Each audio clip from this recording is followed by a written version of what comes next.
భారతదేశంలో పుణ్యక్షేత్రమైన నైమిసారణ్యము నిత్య నూతనత్వముతోనూ సువాసనలు వెదజల్లు పరిమళ పుష్పజాతుల వృక్షములతోనూ పలు విధములైన పండ్ల చెట్ల సమూహములతోనూ లతా సమూహములతోనూ హంస మయూర చక్రవాక చిలుక గోరింకాది పక్షులతోనూ వాగులు వంకలు సెలయేళ్ళు జలపాతాదులతోనూ వివిధ రకముల రంగురంగుల పశుపక్షాది మృగాల సోయగాలతోనూ అత్యంత రమణీయంగా చూడముచ్చట గొలిపేటట్లు ప్రకృతి అందాన్నంతటినీ వణికి పుచ్చుకున్నట్లు వెలుగొందసాగేదే. ఒకరోజు నైమిసారణ్యమునందలి సౌనకాది మునులందరూ సూత మహర్షి ఆశ్రమానికి వచ్చారు. వారందరినీ కూర్చుండబెట్టి, మునులారా, నేడు ఎందుకు అందరూ ఈ ఆశ్రమానికి వచ్చారు? ఏమైనా కారణముందా? మీరొచ్చిన కారణం ఏంటి? సెలవీయండి అని అడిగారు. అంతటా సౌనకాది మునులు, మహర్షి, మీ వలన మేమందరము సమస్త విజ్ఞానముతోనూ యజ్ఞ యాగాది జప తపములతోనూ సదా ఆచారములతోనూ వర్ధిల్లుతున్నాము. పాపనాశకారకము ముక్తిప్రదము అయిన కార్తీక మహాపురాణమును వినిపించి మమ్మల్ని ధన్యులను గావింపమని కోరుకుంటున్నాము. మునుల కోరికను మన్నించిన సూత మహర్షుల వారు మంచి విషయమే అడిగారు, చెబుతాను వినండి. పూర్వం ఈ కార్తీక మహాపురాణ మహత్యమును మా గురువుగారైన వ్యాస మహర్షుల వారు స్కాంద పురాణములో వక్కానించి ఉన్నారు. దీన్ని వశిష్ఠుల వారు రాజర్షి అయిన జనక మహారాజుకు స్కాంద పురాణములోను, కృష్ణుని అష్టభార్యలలో ఒకరైన సత్యభామకు శ్రీకృష్ణ పరమాత్మ పద్మపురాణములోను సవిస్తరంగా వివరించి ఉన్నారు. ముందుగా స్కాంద పురాణములోని వశిష్ఠ ప్రోక్తమైన కార్తీక మహత్యమును వినిపిస్తాను వినండి అంటూ చెప్పసాగాడు. పూర్వము సిద్ధాశ్రమములో ఒక యాగం నిర్వహించవలసి వచ్చింది. దానికి అవసరమైన ధనమును సమకూర్చుకొనుటకు ఒకరోజు వశిష్ఠుల వారు జనక మహారాజు చెంతకు వచ్చి, రాజా, యాగ నిర్వహణకై ధనము కావలను, దానికోసం మిమ్మల్ని అర్థించవలసి వచ్చాను అన్నాడు. వెంటనే జనకుడు, మహర్షి, యాగమునకు కావలసినంత ధనమును నేనే ఇస్తాను, కానీ సర్వ పాపములను హరించినదియు ముక్తి నసుగునదియునగు కార్తీక మహాపురాణ మహత్యమును ధర్మసూక్ష్మాన్ని నాకు తెలియజేయండి. మాసములన్నింటిలో కార్తీక మాసము అత్యంత మహిమాన్వితము పుణ్యదాయకమై ఉండుటకు కారణం ఏమిటి? కార్తీక మాస ధర్మము సమస్త ధర్మములలోనూ శ్రేష్టమగుటకు హేతువు ఏది?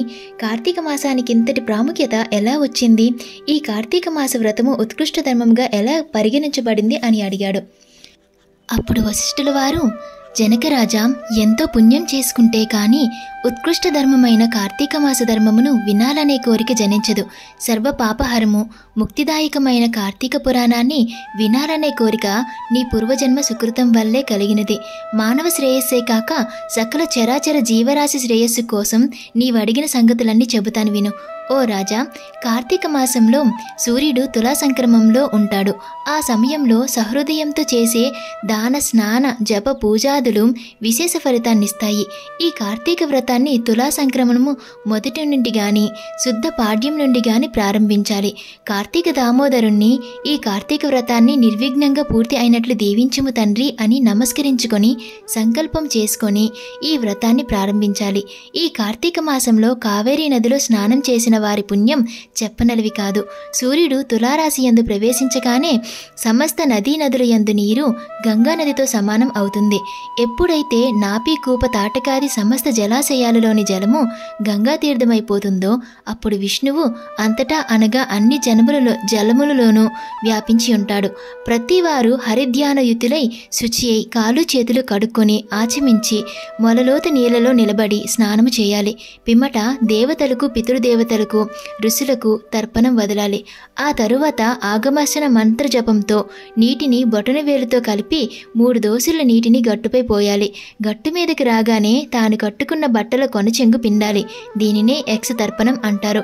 అటు పిమ్మట శరీరం తుడుచుకొని తెల్లని వస్త్రాలను ధరించాలి. గోపీ చందనం ఊర్ధ్వ పుండ్రాలను ధరించాలి. సంధ్యావందనం గాయత్రి జపాలను చేయాలి.